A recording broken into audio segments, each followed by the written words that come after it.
Chad, I'm not going to show my face. When I started making videos on YouTube, I decided not to show my face.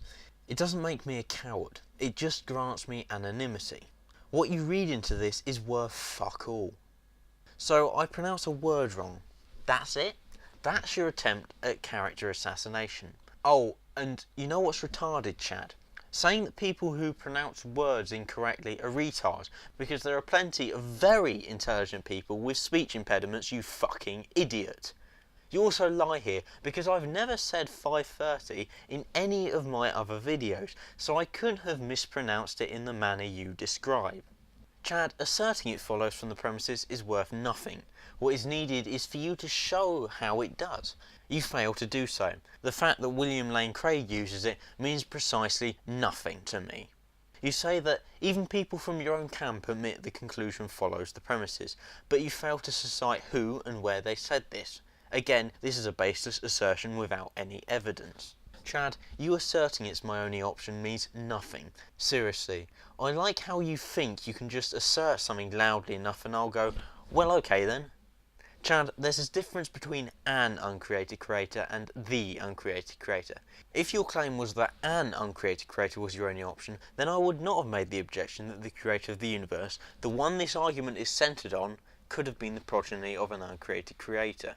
But it wasn't. It was that the uncreated creator is your only option, not that an uncreated creator was your only option. English is subtle, sledgehammers rarely work, and it certainly didn't in this case. Chad, asserting that it wasn't an eternal process and it had to be a personal mind means fuck all. It's just a baseless assertion without evidence, and that which is asserted without evidence can be dismissed without evidence. You asserting that my alternatives are incorrect means nothing, Chad. You need to demonstrate that they are. You failed to do so. Attacking my intellectual stature, my character, my appearance, or being condescending does not constitute a valid argument. In your video I responded to, you raised 4 objections to the notion of virtual particles. I responded to them. You failed to show why my responses are flawed. You stating that nothingness only breeds more nothingness is worth nothing, because that result is one you have arrived at through intuition, which has been shown in many situations to be worthless, especially in quantum mechanics. We don't know this statement at all. Do you have any observational evidence of nothingness? No. Then shut the fuck up, idiot. Virtual particles are responsible for the mediation of many forces and for many physical effects. They do, in fact, create exertions between matter. Your definition of create seems very much worthless considering it's twisted to fit your argument. The only fail here is you, Chad. I have never claimed that virtual particles are equivalent to atoms. You didn't say in your video that virtual particles are not even close to being full atoms. You said that, quote, quantum events relate to single subatomic particles of matter. No protons, neutrons or electrons. They're nowhere even close to being a full atom. End quote. This is still wrong. I provided an intellectually honest stop check.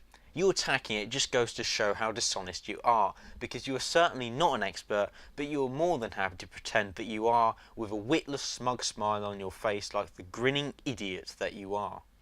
The evidence for the singularity is that when you rewind the clocks on the universe using general relativity, you get to one. Redshift and the CMBR are pieces of evidence for the Big Bang model. You whining like a little bitch doesn't change this. I've never claimed that the CMBR and Hubble expansion are evidence for the creation of the universe being the result of virtual particles. Again with the lying about my position? How dishonest. No, you didn't kill them with regards to the origin of the universe, you smug twat. You whined and bitched about them without producing any mass, because that's what's ultimately needed here, Chad.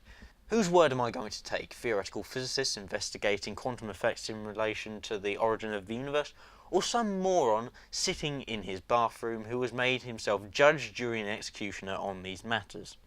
You asserting that everyone accepts that infinite regress is illogical is just that, shit for brains. An assertion. It means nothing. Can you please provide me evidence that everyone accepts that infinite regress is illogical?